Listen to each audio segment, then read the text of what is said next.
Welcome to our program on Kardec Radio.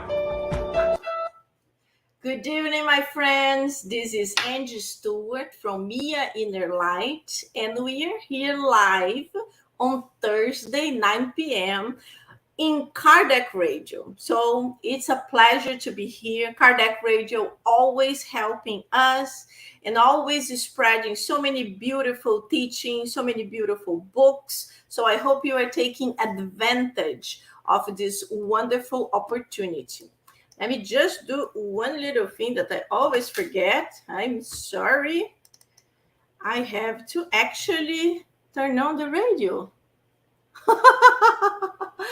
We are via Facebook right now. We are also via YouTube on Kardec Radio, on INNERLIGHT, but we also have our friends that are actually on the radio. So very good. We are connected.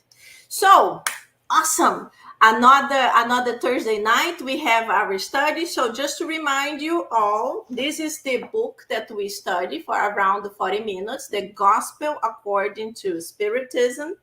And we also have this other beautiful book, What is Spiritism? This book is actually much thinner, and it is a book that is not well known about with the Spiritist community. So it's really a powerful book. It's a very concise, and the items there are really important to all of us, to the ones that don't know much about Spiritism, but also to the ones that I already know, but I can always improve and get more knowledge. So we can talk about Spiritism with more property. So very good. Hi, Yvonne. Nice to have you with us. Yvonne is also a member of INNERLIGHT. She's always in our Tuesday classes. Really, really good to have you with us. So just to start, I want to remind you all to have your water bottle so you can have your medication there. We are in times of COVID. You all know that I had COVID. I'm feeling better now. So we all need our extra medication. So let's just try to close our eyes because we're in front of a computer. And let's do a quick prayer so we can start our studies of tonight. Dear God, our Master Jesus, thank you so much for another opportunity to continue study, to continue improving, and to continue spreading this beautiful philosophy of life in this English language. Thank you so much for all the inspiration that we are sure we will be receiving. We also ask for help to our friends who will be listening to us right now or later on when it's recorded, so everybody can understand and most of all put in practice these beautiful teachings. Thank you. So be it. Very good, my friends. So I will invite our two guests of tonight. So first, I have Luis. How are you, Luis? Hey, Angie. How are you? Thanks so much for inviting me. And it's such a pleasure, such an honor to be here with you to learn. Right? When we talk, we learn as well. Exactly. It's so good. And you know, Luis also have a great program here on Kardec Radio. Luis, which day and what time is your program? Yeah, it's called the Spiritism, A Closer Look. It's on Wednesdays at 7 p.m. Eastern. Very good. We have to spread this good knowledge everywhere. That's true. Thank you, Luis. And now we have Kellen. Hello, Kellen. How are you? Hi, Angie. How are you? Hi, Luis. Hi, hello. Thank you for having me. Very good. Super happy to have you here. Friends, you don't know, but Kellen is my good friend when I was still in Inner Enlightenment in New York. So Kellen was a member for quite some time, and now she moved to South Carolina. So how is South Carolina treating you, Kellen? Very well. I like it here very much. I love the weather. The weather is nice. The weather is nice. Very mild winter. Yes. I keep seeing New York with the snowstorms, and I'm like, oh. I do not miss it at all.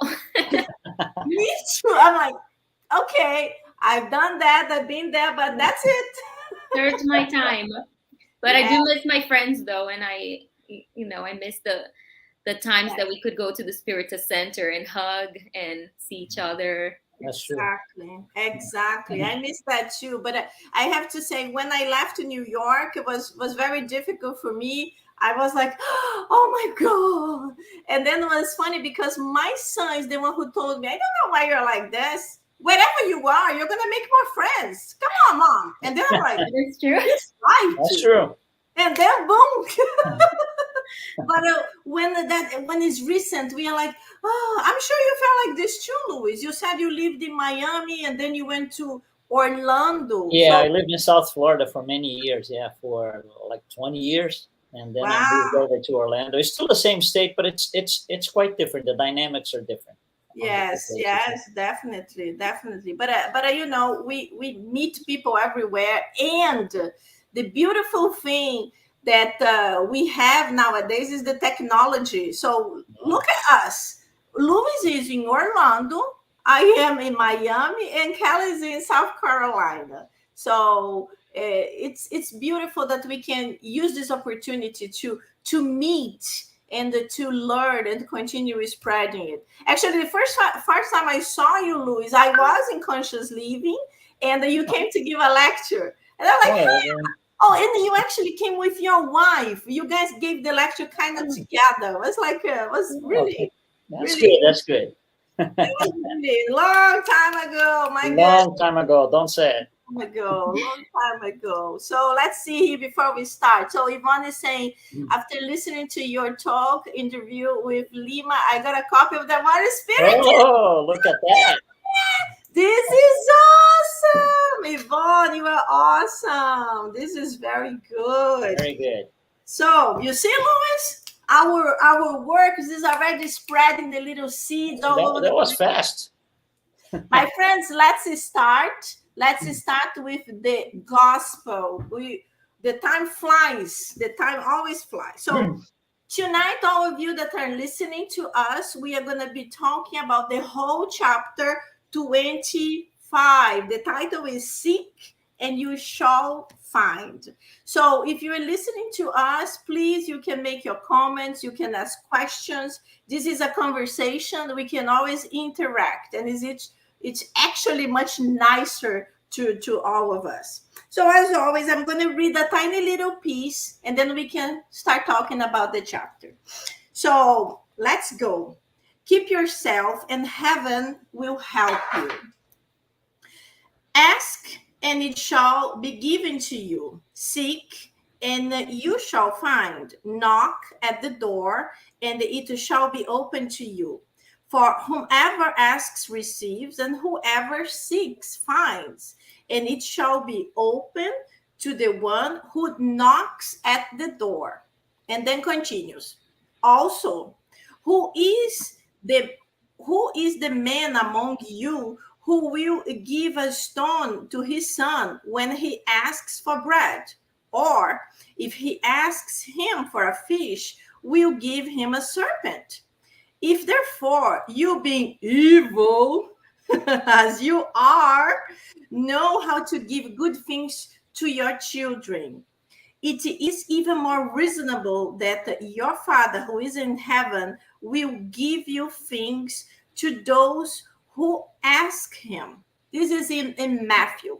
So this chapter is this item from the Matthew passage is beautiful because it shows us that we only need to ask. We need to ask to be able to receive. But it's important for us to understand how to ask, what to ask, when to ask.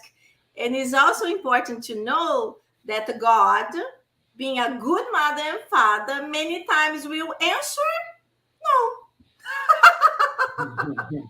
Because good parents, they always answer, but it doesn't mean they answer yes to everything the little kids ask, and we are little kids. So starting, what can we continue talking about it?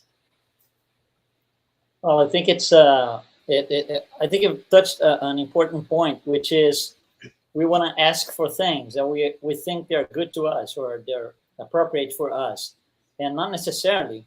So a lot of times what happens is what we ask is not what we find. So there's a conflict because I'm asking for A and I'm getting B, and I go like, why? Why am I getting B if I'm asking for A? So and of course, God is perfect. So there's a reason behind everything. But a lot of us, what happens is when I get B and I'm asking for A, we rebel. Yes. And that's lack of understanding, of course. By the way, Emmanuel, in one of his books, he says exactly that. Revolt is synonym with incomprehension. So if you're revolting for some reason, you're not comprehending. So stop revolting. Go to comprehend first. Go to understand first. And I think it's pretty common in our society, not necessarily us spiritists, society in general, humanity. We ask for things. We want things. And the things that we want, we're not getting because we're not asking for the right thing. We're not asking for the things that are good for us. We're asking for things that will shortly satisfy us, but yes, that's it, nothing more. Yes, totally true. Totally true. Kellen, do you want to complement with anything? Yeah, I think it's also about the knocking, but you have to knock on the right door, right? Mm-hmm. You have to knock on the door where you will receive the things that will help you, right? But you also have to do your part, right? And we're gonna read a little more, and we're gonna understand that is not just about asking. We also have to do our part. So yes, we ask for health, but what are we doing to receive this health? Are we taking care of our bodies? Are we protecting ourselves? It's not just do everything that you want to have fun and enjoy your life without taking care of your health, and then turn to God and say, God, give me health, right? Yeah. We have to do our part too. And it's not like, that person that is praying so hard to get a job because this person got unemployed. Is praying every day, God help me, I need to get a job, I really need, I'm desperate. But this person never created the resume or never updated it, never told the friends that he's searching for a job, never went online to search for a job. So he's almost waiting for the job to collapse on this person's head. So it's not like that. And that's exactly what Kardec always tells us. Spiritism is a rationalized faith. So we have to understand what we are doing. Isn't it, Luis? That's what you were commenting in the beginning. Yeah, it was. And I think there's another thing that we might bring up to the table here, which is a lot of times we ask without knowing that we are asking. Yeah. For example, you here listening to us right now, either if you're live or if you're going to see this later on as a pre-recorded video, you in the audience, what are you doing here with us? You're looking for something, you're asking for something, you're seeking for something. So it's another way of asking, I need something. I'm going to go see this lecture, or I'm going to go see these people talking about spiritism, because you're looking for something. So in theory, you are asking for some sort of help. Like maybe on a second layer, it might not be clear because you're not saying out loud, I need help. No, but you still are. Yeah. So, it's a second layer, and it validates, the necessity that we all have to ask for help. It is true. And another thing that you also mentioned, we have to understand, is that when the answer is no, it's not because God is angry at us. But as Kellen said, maybe, it's not the time for that, or that's not good for us. And we don't understand. We don't understand that. We think that's the good thing. And we get upset. We get rebellious. We get angry at God. I'm so good. Why are you doing this to me? In the reality, it's like a good spiritist person have to calm down, pray, and try to resonate. If it's not working, must be a reason. I have to understand why. And if I can't understand, I have to calm down and see if there is another way of going out of the situation or receiving an answer. We are human beings that wants to have everything like automatic. It's like WhatsApp. You send a WhatsApp message, and if in 2 minutes you don't get an answer, like, oh, that person doesn't like me anymore, what I'm gonna do? And it's like, oh my goodness, it's not like that. Yeah, let me throw this in, Angie. You know, in the old belief system from until the 1700s or so, since the old times until like the 1700s, we as humanity, and we had several lives in those times, we were creationists. Like we would read the Bible and literally interpret what's written in there, where you have a God that resolves and does everything at the snap of fingers. So immediately, you know, rain, now thunder, now this, now that. So all of these little stories in the Bible, they happen because God snapped the fingers, per se. So that demonstrates that God is that God is not that God is that way, but that God that we inherit in the wrong form is very immediatist. Everything has to happen like in a snap of fingers. So we are used to that. How many lifetimes, how many incarnations didn't we have under that belief system that we need to snap our fingers, things are going to happen? So when I ask for something now, I want to snap my fingers. Yes. And where's the result? I've been waiting for 2 minutes. Come on. What's that? What's happening to God? What's wrong with him? Because we came, all of us, at the very best, we are on our second Spiritist incarnation. That's it. Yeah. At the very best. So we come from a belief system that is very snap-fingered style. And we want everything to be at the snap of our finger. Yeah, it's true. It's true.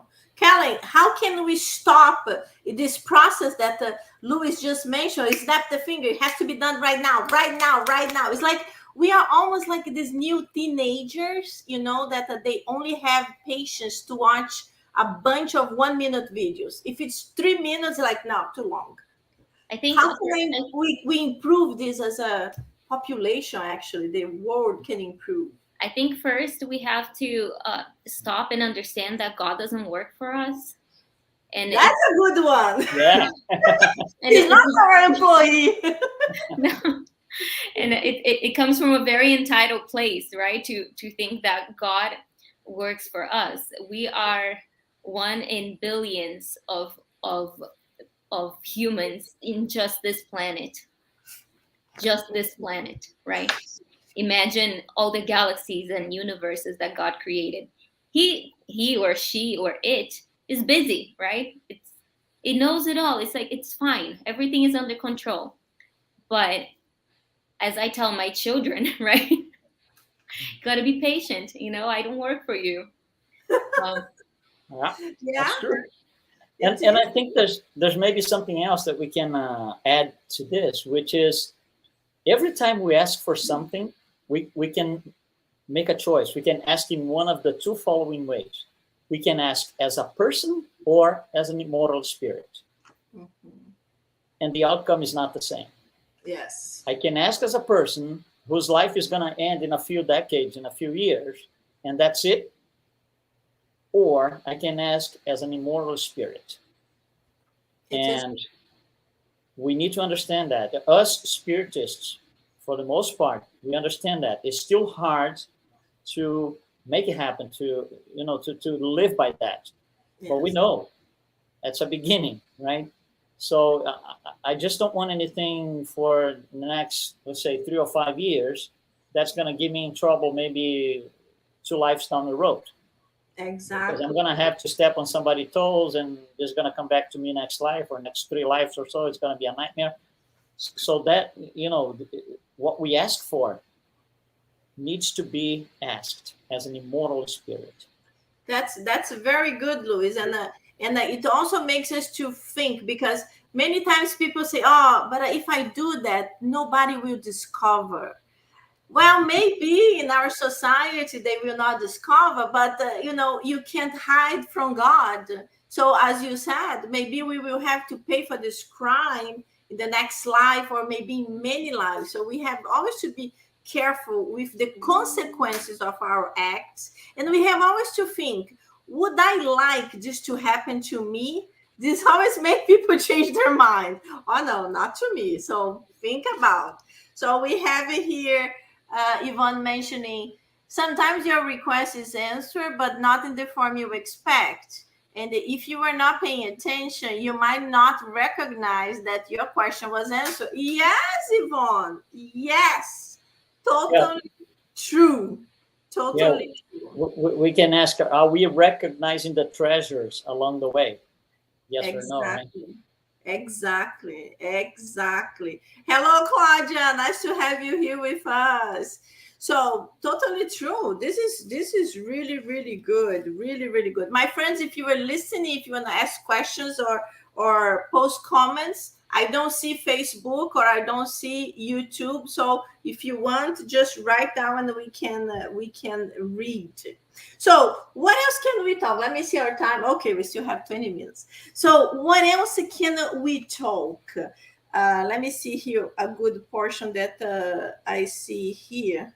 So what about the observe the birds in the sky? What does this message means? Like the little portion, for example, create treasures in heaven where neither rust nor worms corrupt. For wherever your treasure is, there is also your heart. I think you guys are talking right there, right there. I think that's what Louis was touching, right? That you have to ask as an immortal spirit, because when we do things to grow our spirit, we collect the fruits of it later, right, in our eternal life, which is like the most important life, because everything that is material is going to stay here, right? Everything that is material will be destroyed. Yes. But our spirit is immortal. So the things that we do to feed our spirit and to make our spirit grow are only the things that are the only things that we are actually going to take with us. That's true. And I think there's something else then we can probably bring to the table here, which is a lot of times we are seeking for things that other people already found. So instead of being humble and try to understand how they got what they have, what was their path, how did they do it, what they didn't do, and what they did. Instead of doing this, we just throw a bunch of vices, envy, and all of those, trying to, compensate for the fact that I'm still seeking and that person has found. And that's horrible, because it will set a very slow pace on this journey that we are, to a point that we can stale. So yes, we should use them as examples of how to get there. And the biggest of them being Jesus, but we usually don't do this. We usually use that against ourselves. Yes, it's true. It's true, and many times people don't recognize the hard work those people had to do. Yes, this is an amazing actor, or is an amazing artist, or is a CEO of a company, but everybody has to start from somewhere. And even if they are, imagine, an amazing musician, but we don't understand the hard labor they have to practice 8 hours a day to continue being good, not amazing. Amazing is because if they already have this inner talent, but they have to practice 8 hours a day to continue with the speed, with the fingers, or whatever. and we don't see it. We just see like, yeah, sure, but he was lucky because he went to a special school, or his father could pay for this. We see other things, and then that's what you said, Luis. We develop like an envy. I can't do that. And we can also look at this from another angle, which is, let's say you're a little kid, for example, 4 or 5 years old, and for whatever reason, you want to be a doctor. I want to be a doctor. When I grow up, I want to be a doctor. So you're 4 or 5, so you don't know what it takes to be a doctor. So that's your desire. That's what you're really asking for. But you don't know where you are. You don't know what it takes. Morally, it's the same thing. So we are asking for things that we are not in a position to acquire yet. We would have to run first, before anything, we would have to run our inventory of beliefs to see what I believe, and is that compatible with this particular thing that I want. I want to be like Jesus. So I'm going to sleep tonight, tomorrow morning I expect to wake up as him. Is it reasonable? Am I in a position? Where am I? Am I at the bottom of the scale, impure spirits, or am I superior, almost getting there, higher order spirits? So you see, we don't know usually where we are, and we ask for the best thing ever. So that's a tremendous, tremendous internal conflict. So when the answer doesn't come, we don't like it. And because we are not doing properly our inventory of beliefs. So I still believe, for example, I know that we are immortal spirits, but I don't do things as if I were one. So that has to be looked at and analyzed before we do anything for ourselves. Otherwise, we are conflicting, generating conflicts internally. And Kelly, what do you think we can do? Because Spiritism helps us in so many ways, gives us so many tools to avoid this negativity from others, and sometimes from ourselves too, because sometimes we produce our own problems.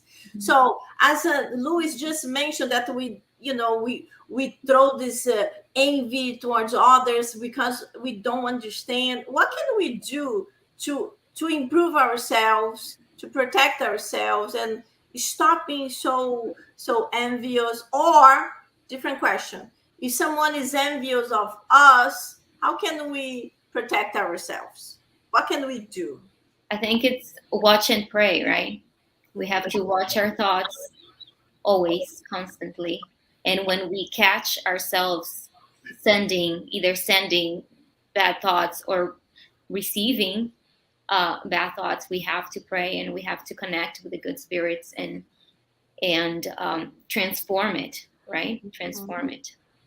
Exactly. This is true. So we know that the Spiritism helps us in so many ways, help us to understand the prayers. That's why we don't have to have anything memorized. We can talk from our heart, and we can talk directly to God or to the enlightened spirits. And but then comes back to what we were saying in the beginning. We have to know what to ask, because we can't be asking, oh God, I feel that someone is envious of me. I don't like that person either. Protect me. Take that person away from my life. Like this? How is this a good prayer? Right, and that person is like your mother sometimes. You can't. Exactly. If what I seek and what I find are not in sync, the problem is not God. Mm-hmm. The problem is me. I'm out of sync with what? Divinity. With the higher realms. I am out of sync. So, we ask for things that will not happen just because I'm not understanding. You see, when we align knowledge and belief, first believe that we can do it, that it's possible, we have the power to do it, of course, doing it right, and the knowledge on everything that we're discussing so far, when we align those two, it's very unlikely that we are going to take a wrong turn. Mm-hmm. Exactly. So very likely that we're going to be on a straight path. When we understand the Spiritism, when we understand how to better connect, even our prayers are better aligned. We are not going to be praying, oh, please protect me from the envy of that person. We are going to be praying like, Please, God, help me to be a better person, to connect with the enlightened energy so I can help others in need. But other things Spiritism also offer, we have the blessing of the healing passes. And of course, lots of Spiritist centers are closed now, but we understand that the healing passes don't need to be right there. Like we did a prayer. We are in different cities, and we can feel the positive energy. So this healing passes also can happen at a distance. And the gospel at home that we study in our home with our family, this also brings positive energies. There are so many tools that Spiritism gives to us. We have to take advantage of it. Yeah. One of the tools is here online, Kardec Radio, so we can continue learning and spreading. Like we have like Yvonne. Yvonne is in Pennsylvania. I think you're in Pennsylvania, aren't you, Yvonne? And Teresa, which city are you? I never remember. I always forget. We also have Carlos. Hello, Carlos. Tell us from which city you are watching us. So all these beautiful items that Spiritism gives to us, so we have to use. Oh, Vermont. Yes, Teresa, you're in Vermont. Very, very good. That's cold. Yes. Ooh, I'm complaining about New York. I'm just, oh my God, Vermont. That's even tougher. Teresa was the best. She used to drive every Sunday all the way to New York City to go to the center. Every Sunday, all the way from Vermont. Yes. Now 6 hours. Teresa is an inspiration, because when I moved here, Teresa was the first person who told me, Angie, you have to do something online so I can continue following. I'm like, wow, that's a good idea. We are almost finished. So let's talk about the last portion. The last portion is do not wear yourself out for the possession of a gold. So we also talked about it, but it's interesting. One of the comments that I like to mention here is that first of all, we are going to talk about the possessions of gold. You both already mentioned, but it's good to mention again. But there is another portion that number 11, that talks about the patriarchal customs of the East in that time. So in the time of Jesus, there were very few travelers. There were no airplanes. It was very, very difficult to travel. No cars. So you have to walk, or you have to have an animal for miles, forget days. So the customs of that time is like, whatever visitor arrive, you will open your tent and welcome. Nowadays, it's not like that. But Kardec in the 1800s, he mentions here, he says that, but if Jesus were to return today, he would no longer be able to tell the disciples, set out without any provisions, because it wouldn't be the same environment, the same customs. So what can we talk? Well, I think, that's just the pandemic itself in the last 2 years or so caused a tremendous change throughout humanity of different kinds.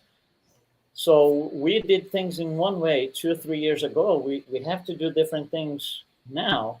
So we had to kind of reinvent ourselves. And a lot of the things that we were asking for 3 years ago do not apply anymore. Mm-hmm. So we were asking for something that was not really going to help us. Mm-hmm. We thought, when the pandemic came, well, now what do I do? So I don't have any provisions anymore. We do. We just have to look at, the treasures along the way. And we usually don't. Because as third order spirits, we look at the bad things first. And we don't find any bad things, and we look at the good. And of course, that's what a third order spirit is. That's what we are. So I think the pandemic, with all the unfortunate death and everything, it was kind of a necessary evil for us to change our ways and understand that we can still go ahead and do a lot with much less, because we are going to focus on different things. We have to focus on family, on you know, people in general, relationships, anything like that. It's true, to give value to what is really important. What is really important, because no money in the world can buy you health. Yeah, and that's what you just said, the treasure and the heart. So we had change of hearts because our treasure changed. Yes, yes, very true, very true. So Mark is saying, normally I'm in North Carolina, Sacramento. Oh, you're in North Carolina. California. Yeah. Kellen is very close. South Carolina. He's in California. Sacramento, California. Yeah, I'm in with Carolina in my mind. But right now I'm in Jaco, Costa Rica. Wow. Very nice. Costa Rica. Wow, look at you. Yes, very, very good, my friends. It's a the pandemic time changed the life of everybody, and we learned how to really value what is important, how a hug and a kiss, it was so important. And we, especially us Brazilians, this is so common, like mwah, mwah, mwah, mwah. And when now it's forbidden, and we're like, oh my God, it's forbidden. But it's like God gave us intelligence so we can reinvent ourselves, and through technology we were able to develop even more, and so many other things. And as you said, Louis, yes, terrible things happened. So many people discarnated, but things had to happen for a reason that we don't understand. But it was almost like God telling everybody, now you have to stop.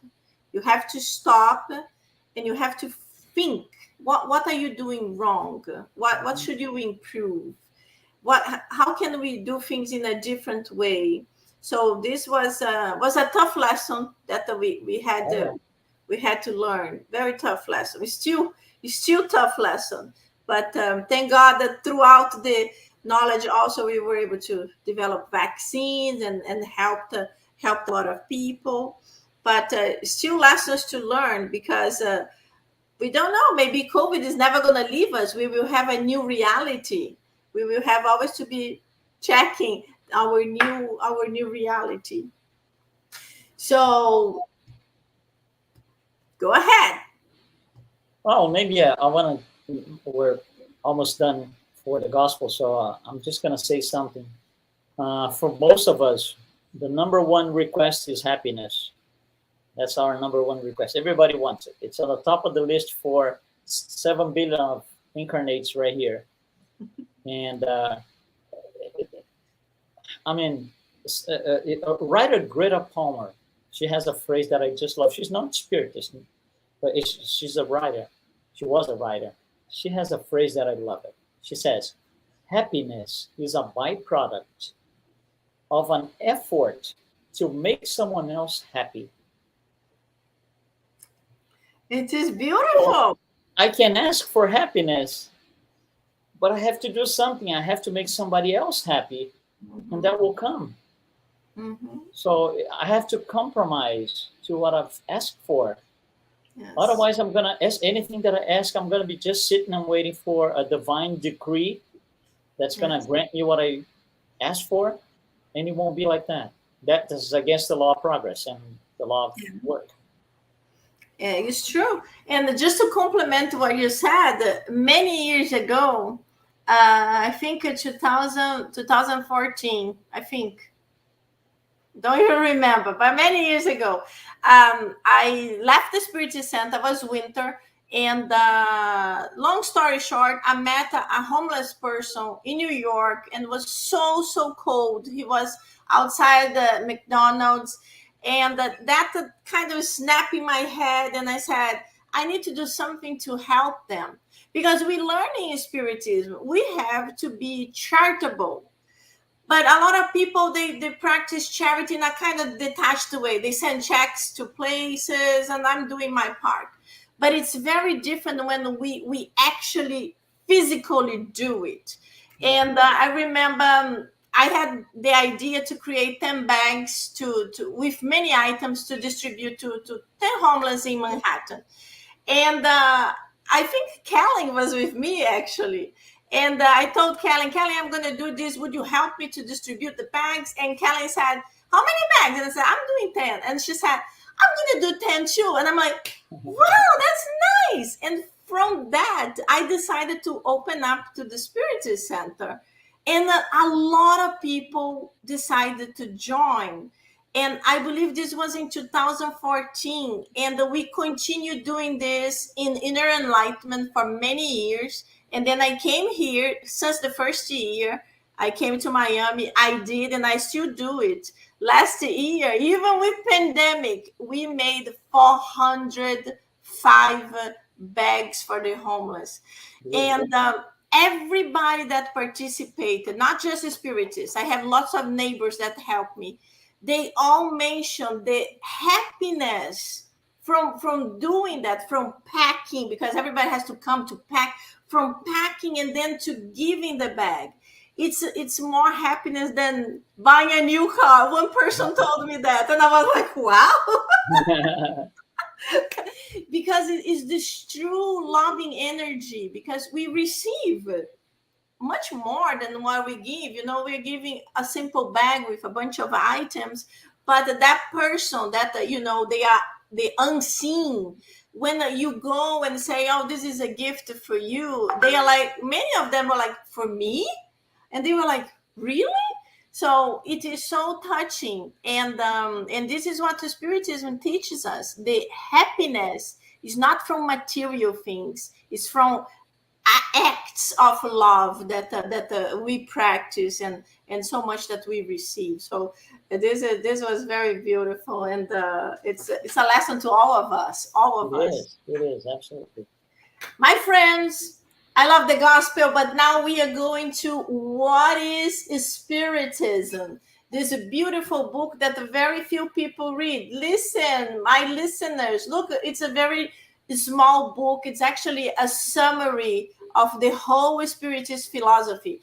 And it's really beautiful for us to understand how Kardec talks about it. So we are still in the first part of the book. Me and Louis, we actually discussed this specific book last week. You can go to Louis' program and you can see our conversation. Louis, what's the name of your program again? It's Spiritism, A Closer Look.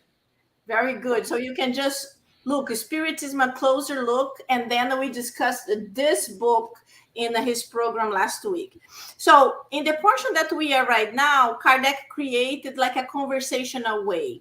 So he creates like questions, like people that actually ask him questions. So he summarizes in a bunch of questions and then he answers in more detail. So it's good for us to understand. To the ones that are not Spiritists, they can learn.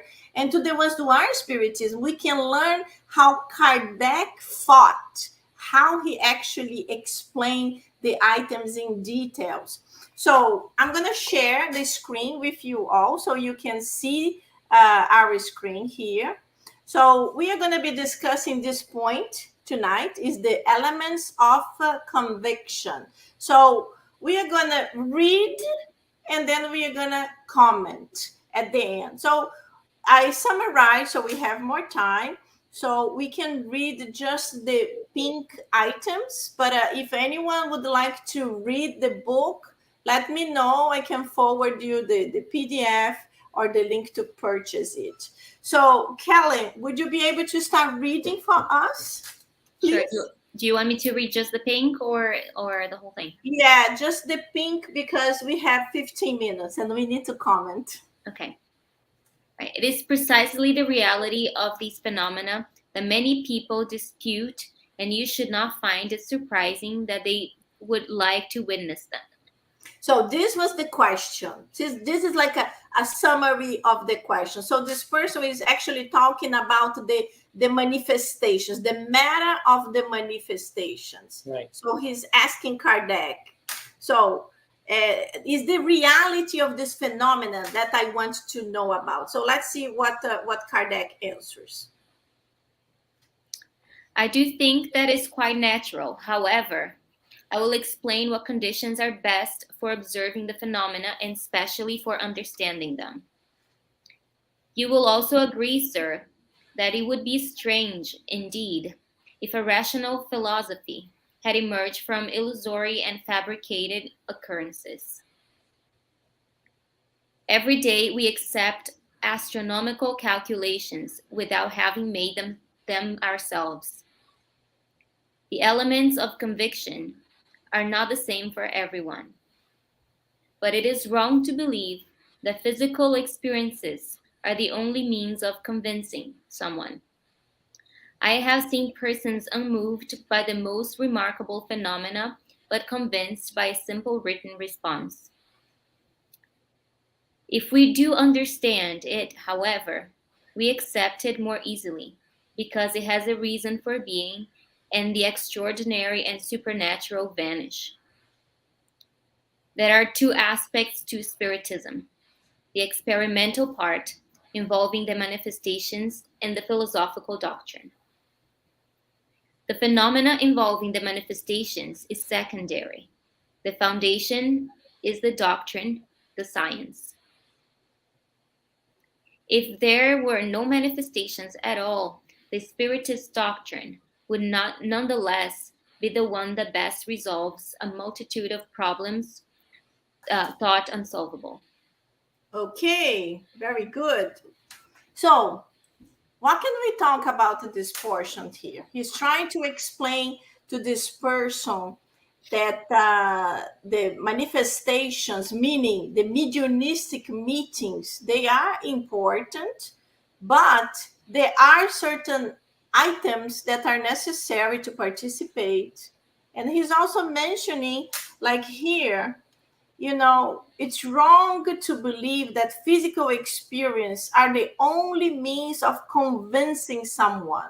So he's trying to say, don't think that everybody that sees a mediumship meeting, participates of it, will say, now I believe, because it's not true. So what do you guys want to talk about it? What else can we add to the people to understand why some people do not believe in the physical manifestations, in the mediumistic meetings, in the mediumship per se, and how they could start their process of understanding it, not believing, but understanding it. Yeah, I think it has to do a lot with what I call spiritual maturity, which is how far am I down the road, spiritually speaking, morally speaking, that I can pick up, the process and learn from it. Because when you don't know enough, you don't pick up so much. It's like reading one of the Spiritist books, for example. Every time we learn, we pick more because you have more knowledge. You have a broader view now. And then you read a second time, you pick up more. Third time, pick up even more, because there are several layers. And I think these people who bluntly or flatly denied everything and wrote to Kardec, you're crazy and so, of course, they're not ready for any of that. They are too far back compared to what Kardec is trying to bring. It will take them time. It will take them they have to build a spiritual maturity to get to the point where they read the Spirit's book, and to say the minimum, they say, let me think about this.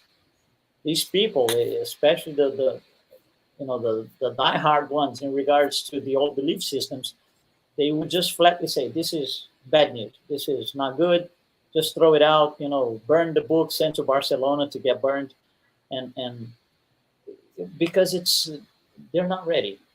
And by the way, it has to be respected. We can't try to throw Spiritism, down the throat of somebody, because it's not going to help them. It's going to make it worse. Exactly. Let me just read a comment before we go. So Claudia said, Jesus said we need to be reborn. Did he mean learning how to live after 2 years of isolation? So she's commenting from the previous part. So Jesus said that we need to be reborn. Did he mean learning how to live after 2 years of isolation? Yes, Claudia, we are all learning. We are in the constant process of learning. We are readapting ourselves. So things that we used not to do nowadays are common. For example, in my company, my job, we had to be every day in the office forever. And if you needed to work from home, had to be some exception that had to be approved by 3 different people. It was like a whole process.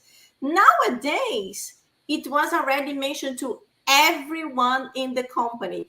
Even whenever COVID finished, we will only work from the office twice a week. So who imagined this was going to happen? It's like, what? So this is only one example. We are always reinventing ourselves, and it's good. It's good. Everything bad happens for a reason, but there are beautiful things that flourish from it, and COVID is one of those examples. So coming back now to our second book about the mediumistic phenomenon. You are totally right, Louis, especially about not forcing anyone to believe because they are not prepared. Jesus himself told the disciples, don't go to throw seeds in the infertile soil because right now you are not prepared. He knew other people, Paul Tarsus was coming later on to talk to the Gentiles, to the Romans, to the Greeks. And, the same thing with us. We are, how I can say, we are more prepared for this. We are more open-minded. Maybe in a previous life, we were already some kind of a spiritualist, or we are born with mediumship. So you have to believe because you are the medium. So there are many things that we can talk about it. So Kelly, what would you tell to a person that comes to you and tells you, Kelly, you are such a nice girl. You are so intelligent. I can't believe you are really studying this thing of spiritism. Why? This is a question that comes to me a lot to my family. You have no idea. You hear that? Well, I come from a spiritist family, so I never really got that from my family. What? You are lucky. I'm lucky, but listen, I'm vegan, so I understand. Oh yeah. I understand the questions, but I think it's interesting, and I feel like Kardec almost makes it feel like a secret club, right? Like the mediumistic side of it, the phenomena, it's like a secret club, and it's not. But when a person comes to a spiritist center and they are suffering because somebody discarnated, and they want answers and they want communication, right? Are they prepared to receive a communication if they don't know how the person who discarnated is feeling, right? What if they get a message from a person who's hurting? Are they going to have the maturity to take this message? That only comes with studying, right? And that's why we study so much to prepare, right? So we can face what's to come, right? Exactly. This is also one of the items that Kardec mentioned. Kardec mentioned that there are the people that are natural, like Louis also was talking about, that are the ones that are more natural, it's easier for them to accept this phenomena, for example, and spiritism per se. Mm-hmm. There are others that are old-fashioned. They are still, the cement wall is still separating them, and they want to burn our books in Barcelona like it was done in the past to Kardec.